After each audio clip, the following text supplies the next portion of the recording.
Our presenter this morning is Poet on Watch. Poet on Watch authentically represents regionally specific subcultures and works to bridge conversations around race, class, and gender within multiracial communities through her films, poetry, and earthwork. She works as an independent filmmaker, permaculturalist, and art director globally as well as locally.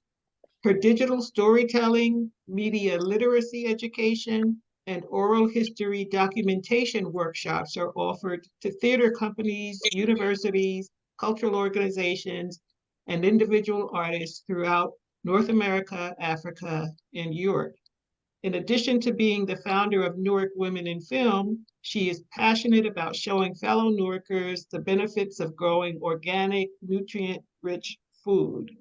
This morning, she's here with us to share that passion. Welcome. Hey, Carla, thank you. I'm excited about urban food growing, and I became excited about food growing when I was actually in elementary school. I was in 6th grade, and I was playing sports, and I guess my teacher felt like I had a little attitude because I was outspoken, and because my mom says, say what you need to say and say it well. And so I would say what I need to say and say it well. So one thing led to another. They made me grow plants because they thought I had a little problem. So when I grow plants, I felt like, wow, I have a green thumb. And it was something about growing plants that really just enlightened me, right? And I felt like plants was a really good way to deal with depression. I felt like plants and growing food was a really good way to join communities with people together, because they might not even be in the same communities, but we might eat the same things, but call it something different, right? And then all of a sudden we have a potluck. And we bring a potluck and everyone brings their own dish. And that folks is like, wow, you eat that? Oh, you eat this, you'll eat that. And we realizing like outside of everything else we got going on, we all eat the same types of foods. Like we have to eat, right? And which brings me to the conversation of being in the food desert. Newark, New Jersey is a food desert. And a food desert is a space where you cannot locally grow your own food. You don't have nutritious water, and you don't have land to really grow food on. And so once they started like gardens, community gardens here a couple of years back, they had a bunch of community gardens happening. So now Newark, New Jersey is turning into a place where no, we need to be residential owners. We have to own. You have to own something, because we're just renters. If you're just renters, you don't have anything, right? So, and I'm hearing that too, right? But I think that what needs to happen is, first of all, we need to deal with our food population that we don't have, and our water population, our shortage. So if you're cutting people's food supply off and you're cutting people's water supply off, what happens? They have to move, don't they? They got to go somewhere. You got to go somewhere to find something to eat and something to drink. So it didn't just happen here, it also happened to Detroit, right? So as you see in urban cities, all this food desert and water population is going shortage. Why is that? So we can get back into politics, but I'm going to stay into food, because food is political, right? And so as we talk about what we're growing and what we're trying to grow and what we're trying to eat, we're saying, okay, we're living in a food desert. We identified that Newark, New Jersey is a food desert. And you identify what zone you live in. So if you want to look in zones, you just go online and you say, what is my planting zone? And we're in zone 6, 7, right? And it'll tell you what the climate of that zone is, and you'll start to understand what zones mean, right? And you get a better understanding what a zone is. And so I'm just going to stay on little things, because we can go into growing some food real deep. But I'm going to keep it real simple. And if you're in an apartment situation or in a small setting situation, and this is why I wanted to do it here today, right? because mostly everybody around here is in an apartment, or they living in on the second floor somewhere. And it's like, okay, how do I grow me some food? Because food right now is really expensive. You going into the supermarkets, and also if you haven't noticed, they're taking seeds out of food. Why? You don't want to buy food that doesn't have seeds. Everybody like, oh yeah, my watermelon had no seeds. I'm like, well, then I'm not eating that watermelon. It don't have no seeds. Why not? So you want all your food to have seeds in it, please. As much as we think that's convenient, but everything in the United States is becoming convenient, right? And we don't want convenient planting.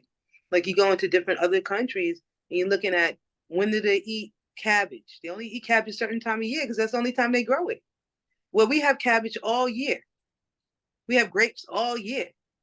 Why we have grapes and how we have grapes all year? We have winter and it's freezing half of the time up here somewhere on the 12th floor, right? It just doesn't happen. And so when you start to think about where is our food coming from, we get up, we grab something, we put it in our mouth, we keep it moving. We don't think about it. But until you fall out from a stroke, like half of somebody in Newark is doing, falling out from a stroke. And like I did myself, fell out from a stroke right on MLK on the ground, fall out, right? And people just walk you right by and rob you. Mm-hmm. I'm just keeping it real. So this is how real it is, right? So once you fall out on the floor, out in the street somewhere, and somebody robbed you and spirit pitch your butt up and say, okay, you got another chance, get up. You got another chance, let's go. When you have a reality check, it's like, oh, damn, okay, I got to lose some weight. Hold up. I was at that point 220 pounds. Mm-hmm. And now I said, oh, wow, hold up. I'm falling out on the floor somewhere. I'm in between two relationships, talking to my friends. It's like they're falling out. And we're all the same age and we're all Black women. Come on, y'all. There's a connection, right? So we're all women of color. We're all Black women. We're all falling out somewhere, right? And do we know where we come from past our third generation? Do we? Nah, not really. So as I start to turn in and say, okay, I fall out on the street. Okay, damn, where am I from? After my third generation, I talked to my mama and them. They're like, well, your mom was in Georgia. I'm like, okay, I'm looking in Georgia and I see my people with Native American people. I'm like, okay, where am I from? Right? I start to do the research. Then I end up in Cape Town. And I'm like in Cape Town and I'm, okay, who am I? Khoikhoi. And I go down where I'm from in Khoikhoi and I'm looking at folks looking just like me. I mean, just like me.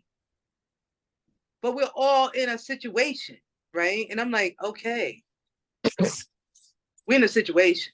And I'm like, okay, y'all, what's going on, right? So as I go back and forth and connecting this all through food and seeing that with inside Cape Town and with inside United States, there's a particular time of year where we all can grow at the same time.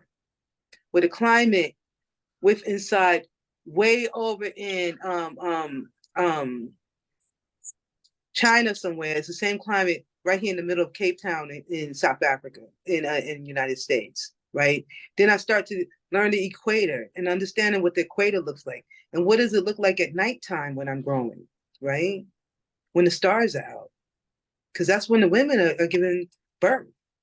That's when the plants are giving birth.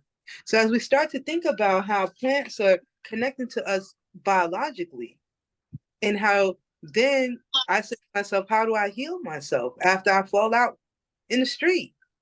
And they want to pump pills in you, right? You start taking the pills and the pills are messing you up. Now you got to take 12 different types of pills to deal with your high blood pressure, right? I'm like, oh no, I got to get my butt out here and walk 3-4 miles a day, eat a certain way, and drop this weight, which I did. But then when you see that it's still tackling with your high blood pressure, because your high blood pressure is also tackling with anything emotionally that you're dealing with. And when you start to deal with that, then you get real with it. And you say, okay, Food is real. I got to get into my food. Whatever I'm going to spend my food on, if I ended up spending $80 in a restaurant when I can have spent that $80 in my refrigerator, I'd rather do that, right? Because at least I know I can go back to that meal 3 times instead of 1 time. So as we look at food and we say to ourselves, okay, how do we grow food? How do we grow food in a space where we live in? You know what I'm saying? I'm an artist and I'm in the studio, right? Like straight up. I'm traveling. I'm in the art. I need to grow some food, some collard greens, something. Okay, so you're like, yeah, I need to grow some food, right? Let me see if I can turn this around, right? I'm growing food. And here we go, right? So these are trays, grow trays, eggplant that I've grew here on the porch, right? Seeds that we're looking at, small grow spaces. And I'm not going to get too deep off into food growing, right? Picking your beans, cherishing seeds. And once you get seeds, redeveloping seeds and what those seeds look like, because this is like gold. You know, I'm trading seeds across the country. What you trading seeds with? And so I got somebody give me a little seeds and pack. Yo, okay, I got this. Okay, I got this seed. Let me see that seed, right? So we're looking at what matters in our bodies. So as I got serious about what I wanted to eat, what I wanted to put in my body, what mattered to me, what got me off the ground, actually, outside of spirit saying, get up, right? You got something else to do. And put some food in your body. So as I start to really understand what that meant, does that look like meat? No, it doesn't. It doesn't look like meat. That looks like greens. When I go to the restroom, am I smelling myself? No, I'm not. Because now I'm putting more stuff in my body. It matters, right?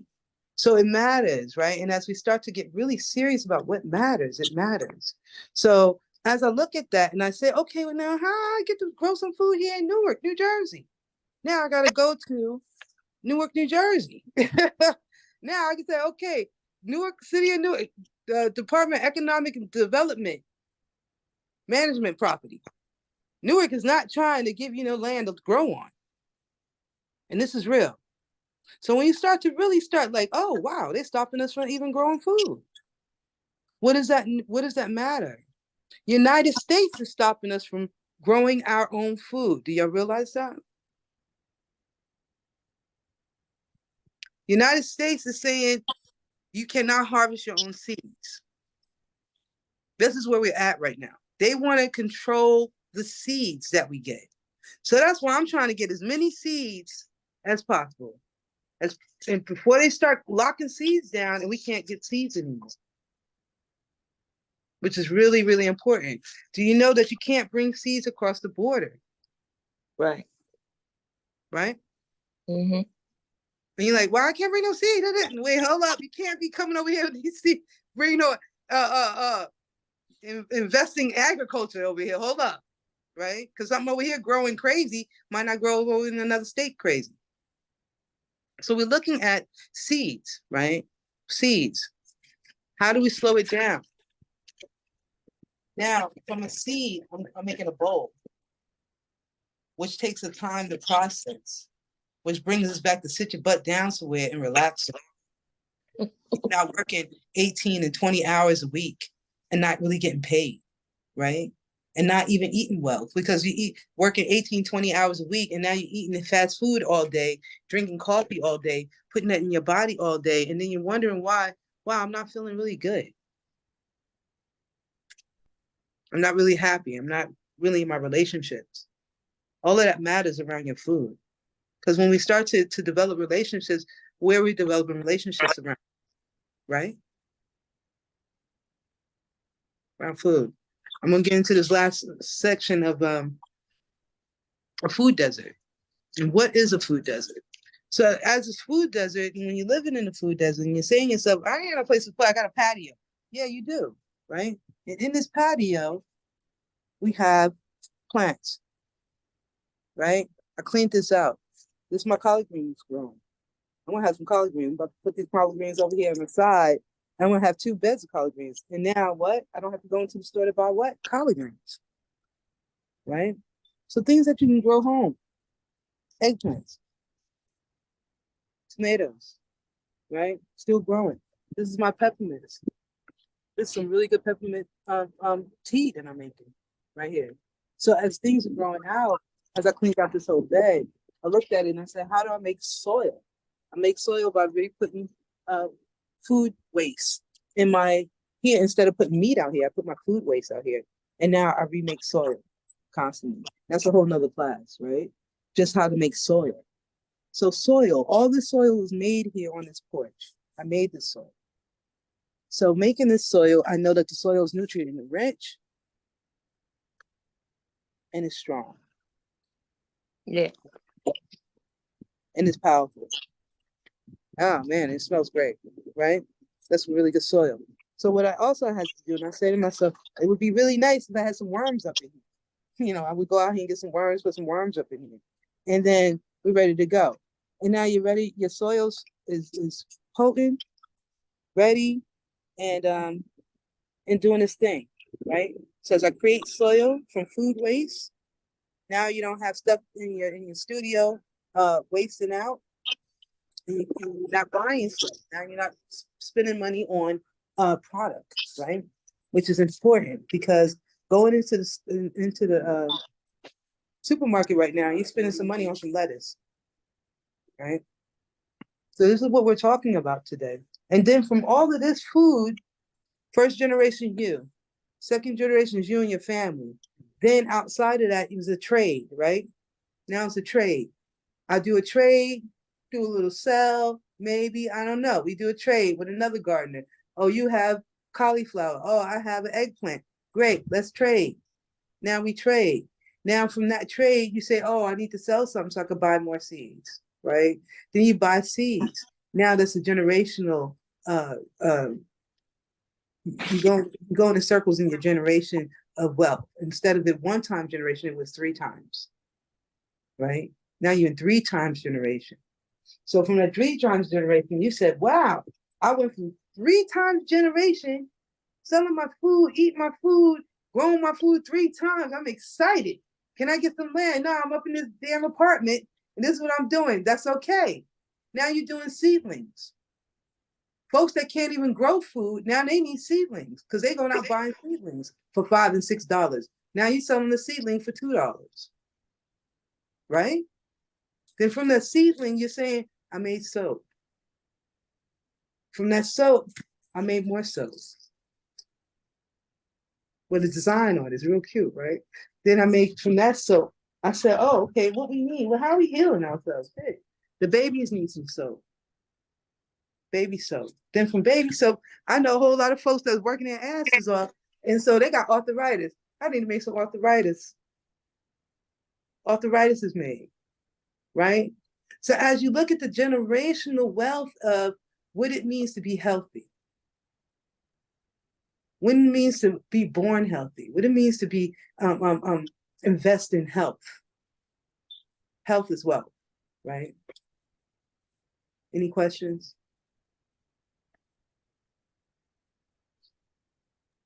So Yvette, I'm you want to looking say at something? I have one question. I was looking at the lighting that you have there for the indoor plants. And so when do you cut on the lighting? And is there certain plants that dictate a certain amount of light at certain times? Well, daylight, right? Sunlight can never beat it. Uh-huh. Sunlight, you can't beat it, right? But when Mm-hmm. you're doing indoor light, you can do your indoor light and you say, okay, well, I'm gonna turn this indoor light on and I want to do it like daylight, Uh-huh.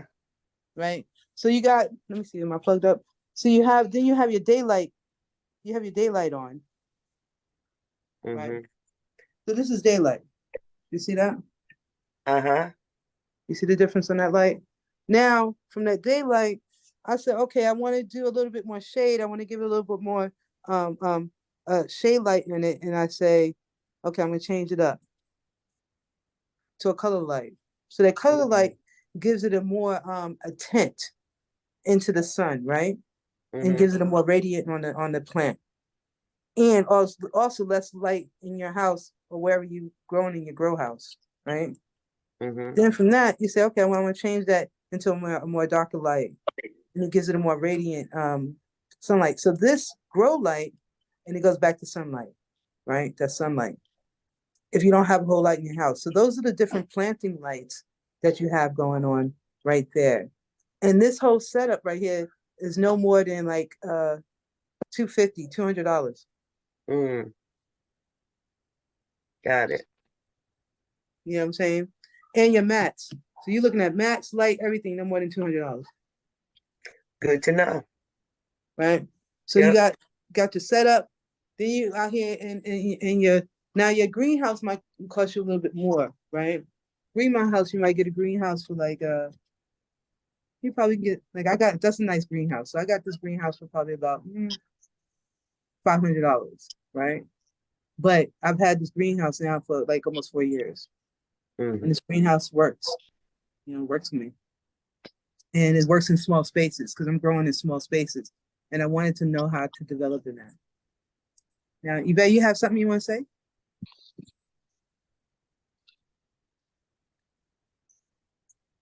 Yvette? Thank you, P. I guess I just wanted to tell you the story about how we know that Poet on Watch is from here. And so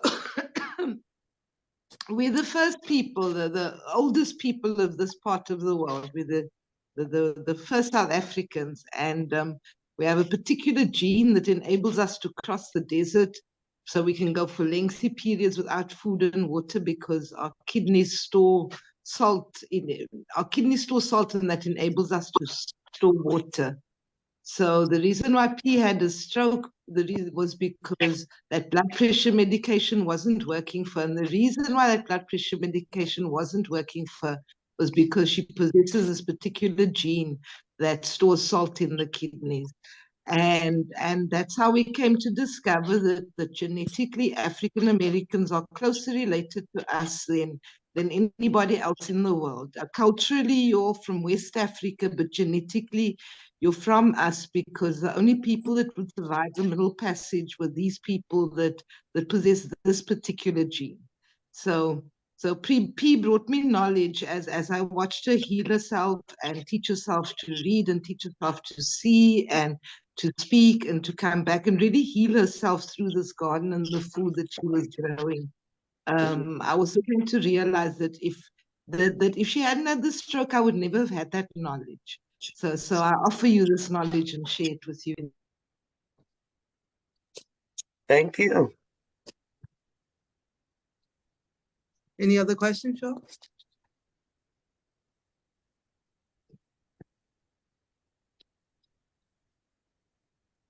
Well, tell them about your grow experience, Yvette, and how you have to deal with water and how you have to deal with planting.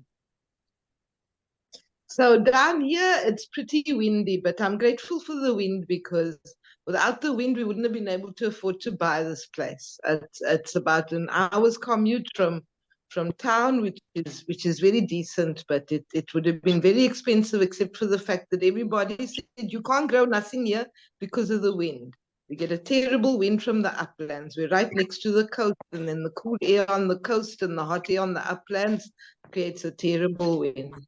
So I've been here since 2005 and pretty much spent it growing trees.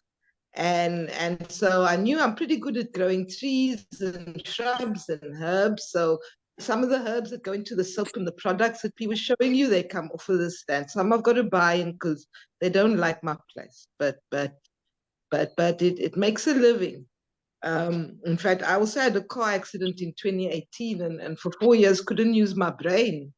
And P said, oh, that's no problem. You got a skill. You can make soap. I made soap. She taught me to market, and that's how we made our living. So you've got to admit it works. I mean, anything that works, stroke, concussion, global pandemic, climate change, there's got to be something to what we're doing because 6 years later, here we are and we're still doing it.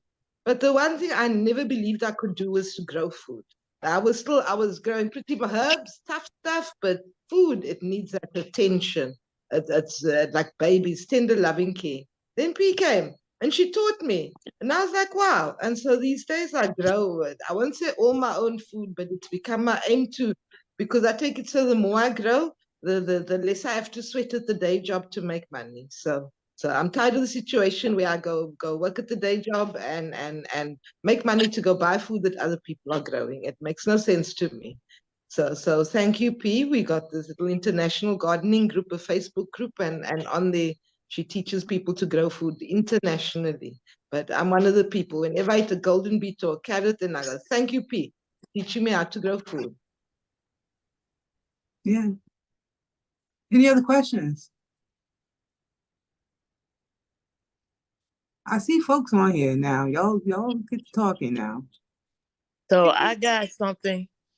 I wanted to know, since I have a backyard garden, Yes. this year I grew strictly from seed. So I have broccoli, celery, tomato, and cucumber.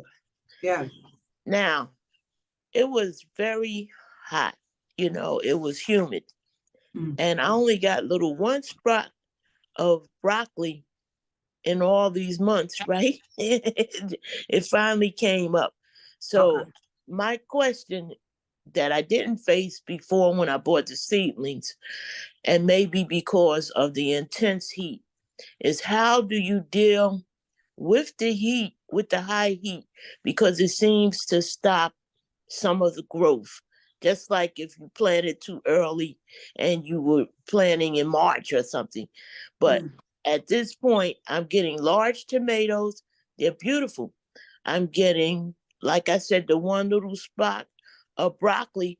The leaves have grown like 4 times. So I forgot even, it looks like broccoli, but I'm not sure. But the broccoli's I coming. have kale too, and celery is finally coming up. How do we deal with the high heat? Well, that's what I was saying. Like what's inside this zone, it's really interesting because in some areas it's really hot, some areas it isn't, right? And so the way you would deal with it is get a little greenhouse. You just put a nice little plastic Okay. greenhouse all the way on top of it, Mhm. shade the sun off of it, because right now it's too hot for broccoli, right? Mhm. As we start to get more into the winter seasons, like at towards the end of September, as your heat in my area, it's chilly over here. It's not hot, right? Mhm. So it's like, oh, okay, I could put some my greens out and everything out because it's not going to burn up. Where Mhm. you are, where you have the intense heat right on you, then you just put a nice little cabinet around it, and then all of a sudden, then it'll be like this nice little a greenhouse, whether you have the humidity that you want, but you don't have the intense heat hitting you. Mhm. And you'll start to see your flower heads come up. Thank you. Because the flower heads need cold heat. I mean, cold winter. Like it starts to act like going into the winter. If you still Mhm.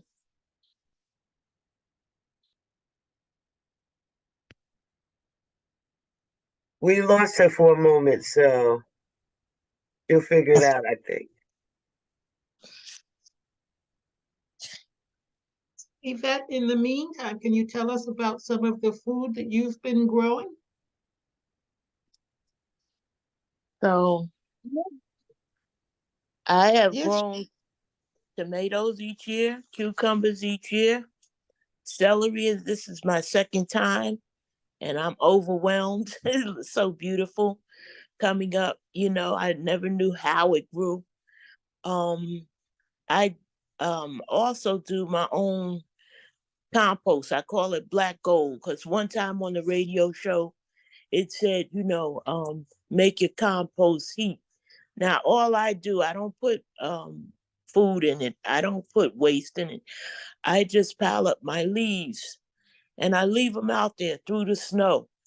So I pile up the leaves to maybe 3 inches. And by the time it rains and snows and other weather changes come through the seasons, then what I do is I clear the leaves that are left. And under that, there's this beautiful soil that I put in the garden. If I leave it a little longer, it has worms all through it. So I throw the worms in there, although people seem to be afraid of worms. I put them in to aerate the soil. And I don't weed that much, but I find this year that was probably a bonus because it sort of covered over um, the garden surface, and I didn't have to water that much. I keep little rain barrels. I use them, and I've only had to use my sprinkler and water my garden maybe 5 or 6 times, although it was so hot, because when I use the rain barrels, it gives me plenty of rain. I'd love to know more about how they make soap though, because I've never tried that. But using the seeds has been a blessing to me. I usually get the seedlings and they, they're good.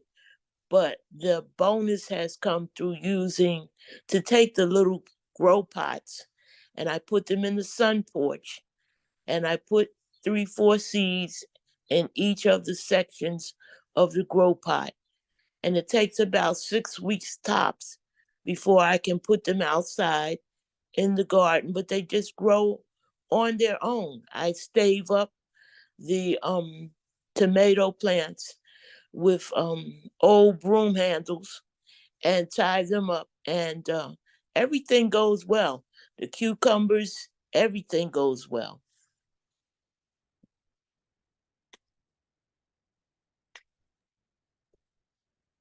Sounds like you've been doing a lot in your garden and with your growing. I How long think have it's a blessing, right? And you can yeah? eat out of your garden, and it's not the toil that people complain about, I think. How long have you been doing it? Well, about 40 years I've been blessed. Oh wow. And it started out that, we turned the soil over, put some tomato seeds out there, and then each year I just tried to do something. So sometimes I've had eggplant, Um, but basically I had a neighbor who's gone now, and she tried watermelon, she got potatoes, anything she tried. Just, make sure that you go out and you tend to the garden. You don't have to kill yourself, and use your hoe and weed it a little bit, and you know it comes through, and you don't have to use pesticides and all those fertilizers. You don't have to use them.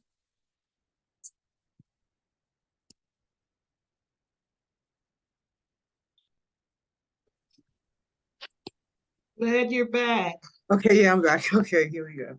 I'm like, all right, what just happened? So, as we get with all this technology, Lord have mercy. Yeah, okay, I'm still on.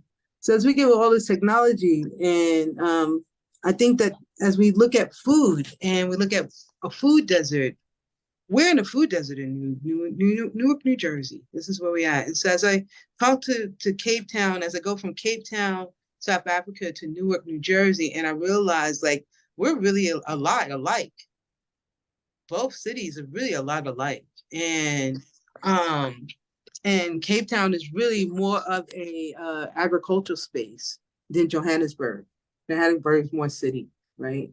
Cape Town is way more country, maybe a little bit more relaxed, kind of like Connecticut or something kind of like that, right? Mm-hmm. A little bit more relaxed, and that's it.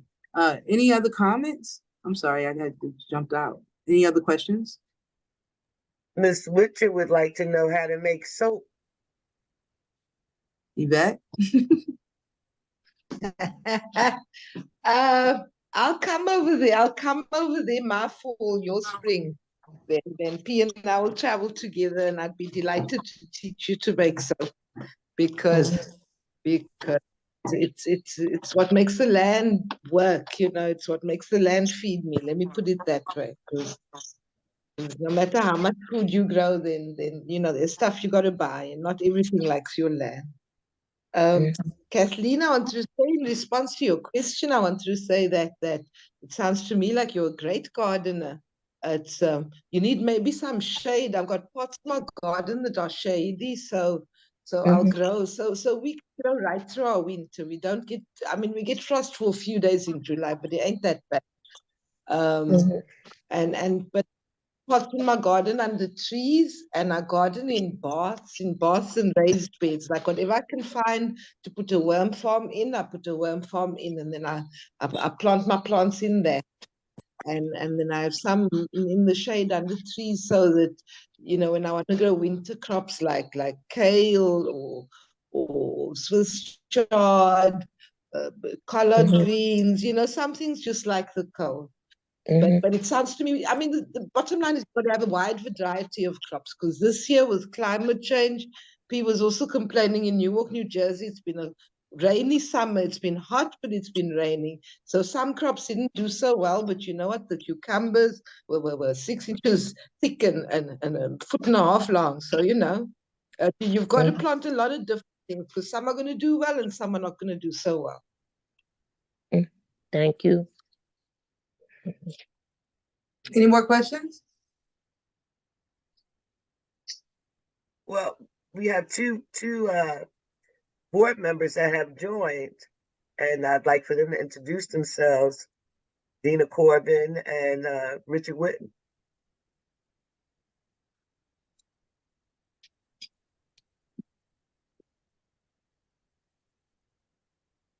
Is Dina and Richard in the house? Or am I just seeing you? There we go. Dina. Hi, yes, I'm here. I'm at the garden doing what I love to do. Great. Come in and listen. Hey Dana, So how are you? I'm good. I'm good. Hey, how you doing? I'm doing So well. here I'm at the Garden of Eden on Elizabeth Avenue, putting in some native plants. So, but I wanted to join. I apologize for being late, but I'm here. You joined. Yes, I'm Great. a proud board member of United Parks is One, an organization near and dear to my heart. So And what native plants are you planting? we're putting in some milkweed, New England aster, common milkweed, the three different types of milkweed: New England aster, cup plant, lamb's ear, Now, just a variety. what does milkweed do? Milkweed is the only plant that the monarch butterfly lays its eggs on. So you Okay, have the common milkweed, you have the swamp milkweed, and then you have the butterfly weed, and they right. vary in color. Yeah. So it's really beautiful. I'm just trying to clear out. So at this space, I want to have just native plants, rhizomes, and bulbs, and then annuals that just come back every year, because we want to be Yeah. able to give people plants when they pick up food from here. We want to be able to give out bouquets of flowers, and we're also going to be teaching children how to floral arrange, because I have a background in floral arrangement and making boutonnieres and corsages. So come on by Nice. Miller and Elizabeth Avenue. It's a beautiful space. Nice. That's Nice. right. Thank you. You're welcome. You're welcome. Now let me figure out how to go back on mute. Now, With that so beautiful background. I I think didn't hear what you say, Miss Banner. With that beautiful background, Oh, timely. you see it? Beautiful. All righty. Enjoy the rest Okay. of your day. now, You Richard, what do too. you do? I saw Richard on here. He's not Go talking. ahead, Richard. Yes, ma'am. How you doing, ladies? I apologize. I was having some technical difficulties getting on the Zoom this morning. I finally We went got back. your back. We got your back. Yes, ma'am. I finally went back to the email that Carla sent, which I should have went from the beginning, because I registered yesterday, but for whatever reason it wasn't allowing me to go through. So I went back to the email and just clicked it on, and I got on. And I missed most of your presentation, but I was listening to the questions that Callan Witcher was asking, and her being a 40-year veteran of a community garden. I mean, is definitely worth a couple snacks. Yeah. Okay. So, any other comments about food? Now, Richard, do you live in the area? Oh yes, I'm born and raised in the city of Newark. I live in the South Ward, in the Clinton Hill section of the South Ward.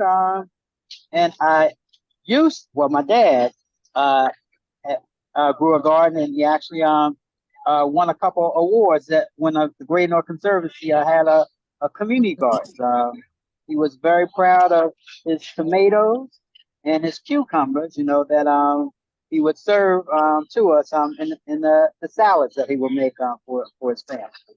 So since you're from the area, tell me about the food in this area. What do you think about this food? To get food in this area, what is it looking like right now? Okay, well, because we have a community garden on Hawthorne Avenue, which is about 2 blocks away from me. I mean, we do have a slight advantage, but the food or the produce in the bodegas, a lot of it's old looking, and so if it's not a physical physically appealing to us, then of course, I mean, we're not even gonna buy it. We're not gonna ask about it. It's very unfortunate. But I do go to quite a few food pantries. One food pantry that I go to is actually in the West Ward, a Treehouse Village food pantry, and get a lot of produce, from there, and they get their produce from table to table, and so it is an advantage of going to the pantry, but as far as food access for regular folk who may not have transportation, Newark is definitely a food desert. It's a food desert.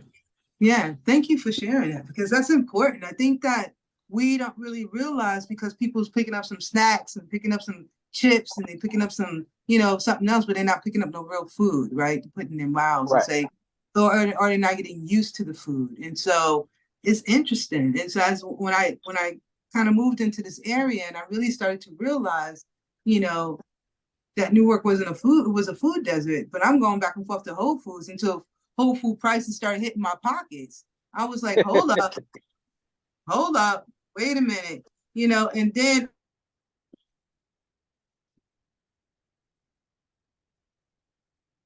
I got to get online. Okay, so when I fall out in the middle of the streets, in the middle of a food desert, then you realize, like, oh wow, what we dealing with, right? What we're actually dealing with. I think that having this conversation, there's a lot of different little food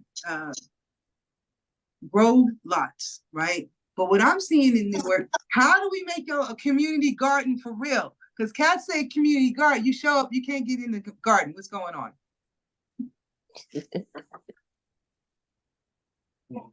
I'm listening. Well, I don't. There is a collaboration in. Okay. I'm listening. Oh, okay. There's a collaboration with the Garden of Life, which is located on South 18th Street on the corner. Well, they have a community garden, and they're actually having a afternoon luncheon on September the 30th at the community garden, and okay. I definitely would like to invite you to it because I would love to come. I would love to get a bag. I want to teach classes. That's what I'm really interested in, is teaching classes, because I think being able to teach people how to grow in their houses, going to the community gardens are beautiful. I think they're beautiful. But I also think they're political, right? So with inside the community gardens, they could be a little political. So for folks that just want to grow at the house, grow a little food, something, they might not even want to come out the house, right? How do we teach them? So those are the people I'm really trying to reach, because I see a lot because I'm living in South Ward as well. And I see what's going on in South Ward. All right. So I'm just like, all right, y'all, we gotta get folks eating. Okay. And people do need to be taught. I mean, because years ago, I had my first, well, other than in my mama's house and my grandmother's house, I had my first cooking experience in the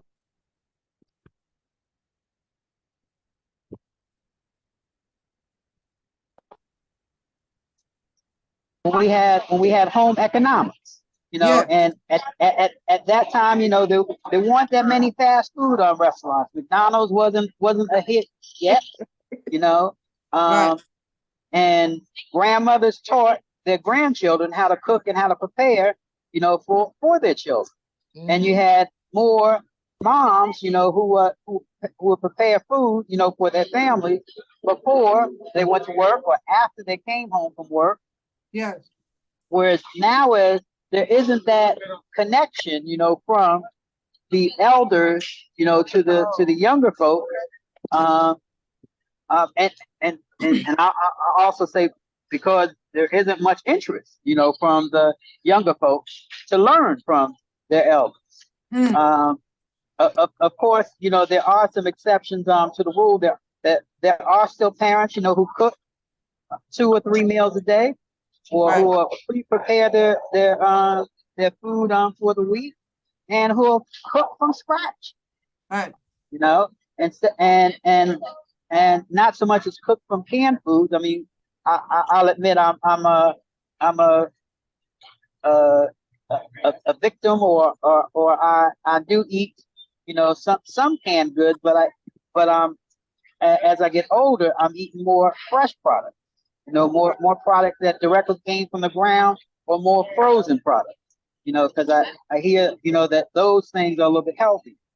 But there is missing that instruction, you know, letting people know what chives are, you know, letting people know how to season their food naturally, you know, Yes. instead of just using so much salt and MSG. Yes. You know? And so that's why a lot of us, you know, are suffering from high blood pressure, clogged arteries, blood clots, and things like that, because we may not eat as much natural food as we can. And but also understanding it's expensive to eat healthy, but we just have to be smarter about what we prepare, you know, for our body. Do you realize that Newark, well, the United States went to the what is it, the what is it, Yvette? The United States went to the global march, and they said that they didn't care with us being a food desert. They're gonna make sure that they manufacture our food. Did you realize it? We We lost lost Yvette. Okay, hopefully she'll come back. But I want to add something to what Richard was saying. Good news is coming. It might be slow and under the wire, but because of the movement and the consciousness of the local urban farmer, Dina is one. Newark Public Schools now has embraced community gardening. Okay. The Trust for Public Land has been working with the schools. When we build parks and playgrounds, there's always gardens, along with Greater Newark Conservancy. And so, because there is so much funds coming into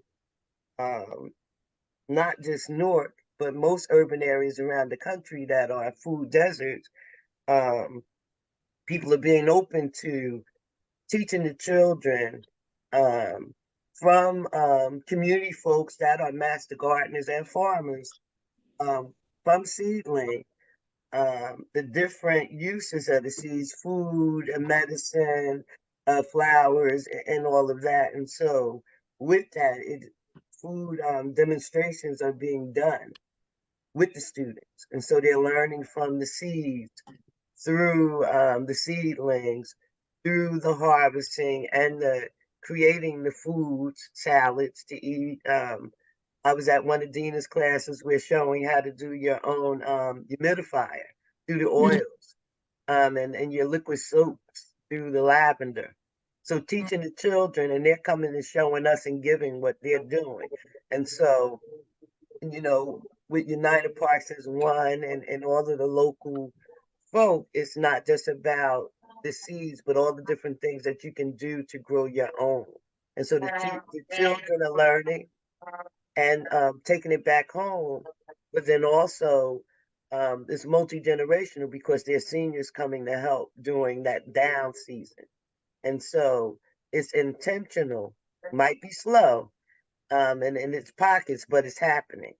And then we have you talking more so as we all come together to bring our expertise and share what is going on. It's room that we can all add into to make things better. So it might be little small noises, but it's about to be loud. It is happening. And some of the folks on the line is a part of that, including you, Poet. It's happening. You just got to keep amplifying what everybody is doing and telling what everybody is doing to make that big collective impact that you was talking about when you first got on. So it's happening. So the impact is important because I think what has happened within inside my 2 years of growing food here in Newark, New Jersey, and now my lot getting taken. Now I'm in something political around my lot, right? Because they want to put a building on a lot, and we got a 16-bed grow on that lot. And then it gets really political about how we growing food, right? So I'm losing my lot, but I'm coming back with a slip to show y'all how to buy a lot, right? So here they say, yeah, buy a lot. Okay, well then I want to buy this lot. So that's where I'm at, right? So as we get to talking about buying a lot and how do we co-collaborate with each other, growing food and not being like, oh, this is my land. And every time I get on somebody's lot, that's supposed to be a community lot. It's like, oh, this is mine. And I'm like, that's okay. Because I really feel as food is connected to a lot of different things, not just one thing, right? It's connected to a lot of different things. So when I see different type of little things happen around food, I move around food. I got on one lot where I couldn't even get in the beds. I had to grow on the perimeter of the lot. And when she saw that I grew on the perimeter lot because there was soil there, I don't care where the soil at. I want to grow. Imagine when we were slaves, when we couldn't grow everywhere. Imagine when we were running around, trying to run through the desert, talking about, damn, yo, I'm running from somebody. How we growing food, right? And this is real. And so as I see folks right here on MLK, jacked up, high and drunk and walking around, jacked up, and there's a food pantry right there, and there's me, another food growing spot, actually growing food, and a food pantry. But when I go into that food pantry and I look at the ingredients in that food that they're serving, they're not looking at the food that they're serving. They're just saying, hey, we're feeding people. That's great, but what are we feeding us? That's the important part, right? And then when you're low income, how are you feeding yourself good food? You have to grow it. So with inside growing that food, and how do we get from around food to stop being combative, right? So now we get to being combative around food, right? So we stop doing that. So when we start to talk about that, and then we bring in food on the table, well, we're gonna have a food a potluck, okay, right? To get people together, we're gonna have a potluck. Let's bring some food, and everybody's bringing macaroni. That's a lot, right? I'm bringing macaroni cheese. Oh, what you bring? I'll bring. Everybody bring the same thing, and you're like, this is what we're eating. Then you get to understanding what we're eating, and that's just around a potluck, just sitting around talking. Let's sit down and talk. Have 2 potlucks. We talk about food, put that food right in the middle. And then we start talking about what are we doing? So yes, it's great to talk about kids, right? And the kids that I'm going to deal with, only kids from 10 to 25, that's it. The adults that I'm dealing with are from 55 on up, right? That generation, anything in between, those folks are work. Let's do some work, y'all, right? But the 55 on up, I'm talking to us. Really, I'm not even dealing with kids right now. I'm dealing with the 55 on up because we're used in the medical system, particularly Black women. Our bodies are being used medically. We think we're being helped, but we go in there and they're like, oh, why don't you try this? They don't know they're cutting on you. Right? They're giving you a pill. So they want to make sure that Black men are getting medically healthy, right? So they give them all the Medicaid, all this, all that. Black women, they're like, oh, well, can we use your body a little bit more to see what more can we use off your body, right? What more can we learn off your body? Black women are carrying that, right? So with inside that system, we got to really understand how we're being utilized and how we need to utilize ourselves and unify ourselves together. So around food, food is what keeps us together. Food is what keeps our mind clear. Food is what keeps our body healthy. Food is what says, okay, I got an attitude with you, but you know, your parents say, go and have a seat. We're gonna eat tonight. Have a seat. Nobody talking at the table, but we're gonna eat. Have a seat. What's joining us? Food. So when we look at food, we say to ourselves, really look at the food that's coming into Newark, New Jersey. Look how much that is costing you in the stores. Look at how there's no seeds in the food. Why is it? Look at United States Act around food. It's going to tell you that United States don't care about no damn seeds. And they're the only country out of one other country that's talking like that. And nobody around here is talking about it. And this area right here has been utilized for revolution so much because of the transit system, because of the airline system, because of the four-way stop system we got here in the middle. Right? Y'all click into that. That's real. And as our seniors are here, and now they're bringing our seniors into this area, our seniors, because of financial situation, they got all our seniors right here. If somebody dropped a bomb here, there's a whole lot of seniors gone, a whole lot of folk gone. So as you look at this place being revolution and also around food, right? Which makes me stay here even longer to say, I gotta get the food right. And as I get the food right, I'm also getting the medicine right. I go back to the medicine. Eczema oil, one of our biggest things, right? We got eczema crazy. This one boy I met 3 years ago before I got here, he didn't have no eczema. He here now, he got eczema all down the side of his face, all right here. I mean, it's horrible.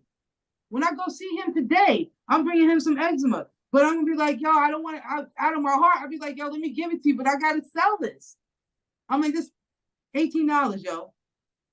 Put that on your skin. I'll give you a sample. If I don't see he's using it, I'm gonna say, yo, this is gonna clear him up. But what's really actually causing that is the water in the food. He got eczema all down the side of his neck. I said, how'd you get, you've been here 3? He said, it's the water, P. I said, I know. So it's real and it's subtle and we don't really see it, right? And we see it. And then we're like, whoa, what's that? Hold up. Then we run it down here to the pharmacy. Look how many pharmacies are in this area now. You look at the pharmacies. Look at the fast chicken spots. Right? Just start looking at it and how they're making money. Look at who's changing in the stores.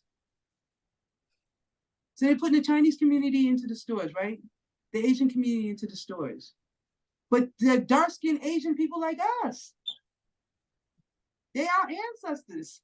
They're generationally off of us. That's the Khoi Khoi. So when the Khoi Khoi moved around globally, and you look in Asia, and how much Black folks are up in Asia, yo, we were there.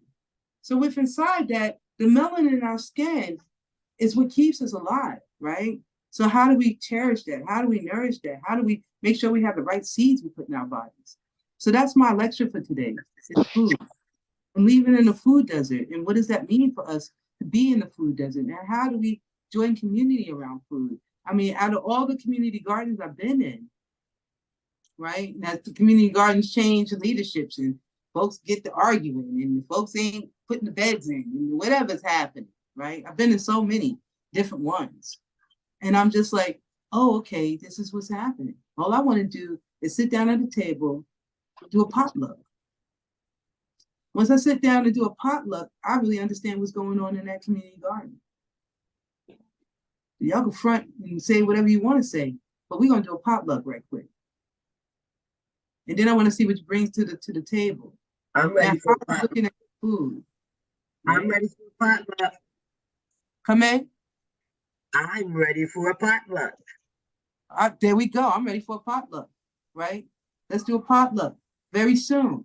And I'm going to get in one of these gardens. I'm going to say, hey, can I do a potluck? Because I don't have a garden right now. I'm fighting in the damn courthouse around this damn garden, this 15-bay garden, right? And I'm done fighting around this garden. But like I told them, they gave me a piece of paper and showed me what I needed to do, right? To get this land. I'm going to say, all of us that are running these small community gardens, can we run this big 15-bay garden? And then I'm going to show us how to put a outside dome on top of it. That's going to cost us $3,000 to put an outside dome so we can grow during the winter time, and we can grow seedlings and sell food out of Newark, New Jersey off Martin Luther King Boulevard. That's what I want to do. And that's what I want to do as a collective of different nonprofits together, or different community gardens together as one, right? And we call it bloom when you plant it, because that's what you're going to do. You're just going to bloom when you plant it. You put a seed somewhere, it blooms. Put a seed in the middle of a crack, it blooms. Bloom when you plant it. So I'm not claiming any land or any type of whatever. Can we recycle the plastic that we're throwing all over the damn place and put soil in here and grow food? Yes, we can. Now we're recycling, right? Now we're picking up and recycling. So that's what we want to do. We want to recycle, replant, because the quickest way they're going to move us out of here is they get us on welfare, right? Control the food and the water, and you out. Where you going? Down south? Where you going? You've been living here for 30 years. Where you? That's my other appointment, and they hit me up, right? And so I'm looking at this, and I'm saying to myself, how do we get together? Y'all have my information. After this call, can we please make it happen? I think that we can really come together and really go down to City Hall and really talk about food in Newark, New Jersey, and not in a riot, not in a co-collaboration with the Latin community, which is really important, because they're growing food. We not. We over here taking pills. So I'm looking at it, but we're in the same city. We all in Newark, New Jersey, and everybody's separate. I'm working in 3rd Ward. I'm working in South Ward. I'm working in Ironbound. In all 3 of these communities, growing food. That's what I'm doing. And by doing that, I'm getting to know people. What are you eating? Wow, this is what we're eating. Okay, now we're talking. Now the Portuguese people, which were also slave owners, right? Now the Portuguese people who are here, who have had a place here for I'm talking to one family who has had a house here for almost 20 some odd, 27 years. But their daughter drowned in a pool, right? Around food. They're growing food too. And what keeps them together? Food. Now we're over there with this Portuguese family talking on Thursday nights. They have a pool and all this other stuff. And I'm seeing folks that are over there that are 80 years old singing old school songs. I'm like, yo, I'm catching originals. And then catching originals, talking to them about growing food. It all is connected. And I'm excited. I'm like, look at this. Right? I'm talking to folks singing. They doing, open mic. Now I'm hanging out with people open mic 70, 75, hanging out, singing. I'm like, what? As folks think, oh, life is over at 50. Life is over at 40. Oh, I'm 25. Well, okay, I'm getting old. Whatever it is, right? We're talking about food. I mean, what kept me alive right now, I'm excited because food kept me alive in here, right? Food brought me back, got me off these damn pills, whatever these pills they trying to give us, right? I got off the pills because I put food in my mouth. Figured out, what are these pills supposed to be covering? From that, what food can I put here to make sure that these pills, that this food covers these pills?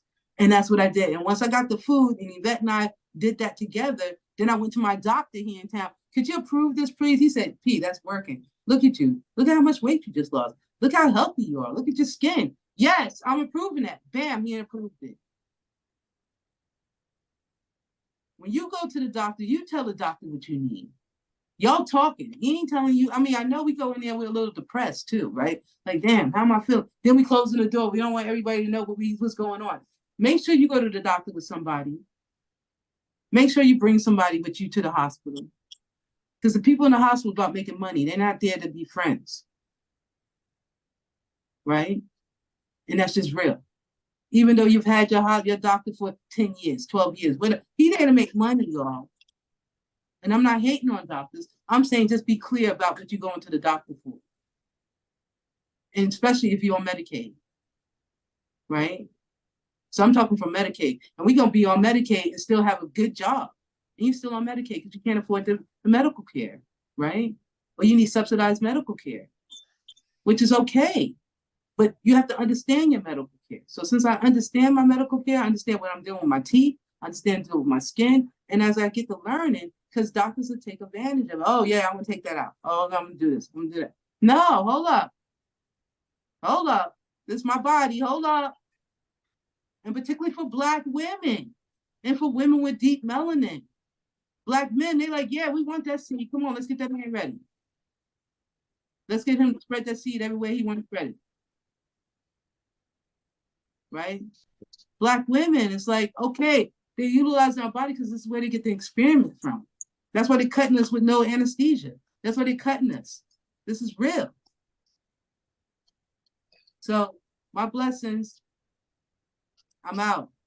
Thank you for coming to this to lecture today. I mean, we're talking about food. We're talking about food.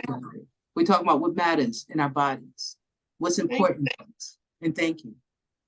Thank you for accepting our invitation. And Richard had asked if you could put your email address in the chat so people will have it. Okay, let me see how I do that. I sure will. Very enlightening. So this is what's Thank up. you. This is where we at. And, you know, we're thinking we up in Newark, New Jersey, eating some good food. We're eating. I don't know how healthy it is. Grow your own food. And there's a new little food spot right here on MOK that just opened up. And they're good and they're great prices, better than going to Whole Foods. And it's a nice little food place. It says food choice. And it's all natural food. Oh, All wow. healthy food, all grown food, and it's good prices. And they just opened up, right?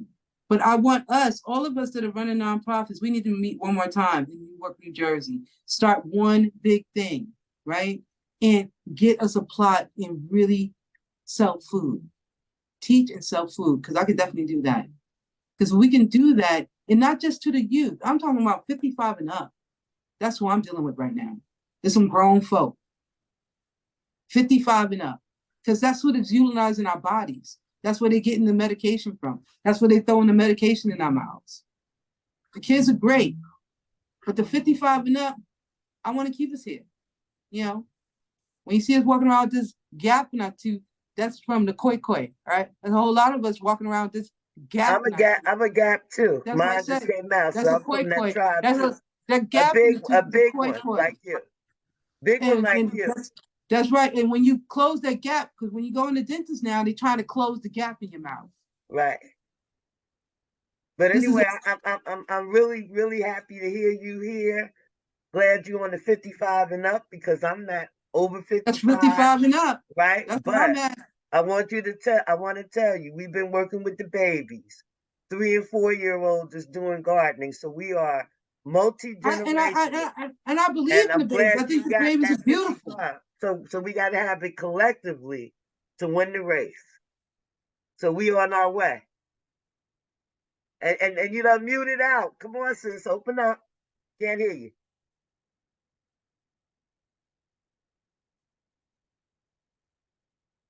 That message, what we can't get that message. Say it louder. We can't hear you. Somebody don't want us to hear that message. Yeah, they sent me that message. They downstairs got the Uber ready to go, so I could go out to this other garden. So I'm over at this other garden. I'm teaching urban people how to grow some damn food. And nice. I'm only talking to food deserts, folks that only have the sodas down at the street. If you got a little garden in your backyard, okay, I'm blessing y'all. Great. I'm talking to the folks that is up in the 15, 16 bed apartment buildings. Right? 16 floors, 17 floors, 18 floors. That's who I'm talking to. We need food. Right? So that's where I'm at. So we're collecting again. I'm making that phone call to y'all. I'm out of here. I'm going downstairs. I'll talk to you later. Blessings.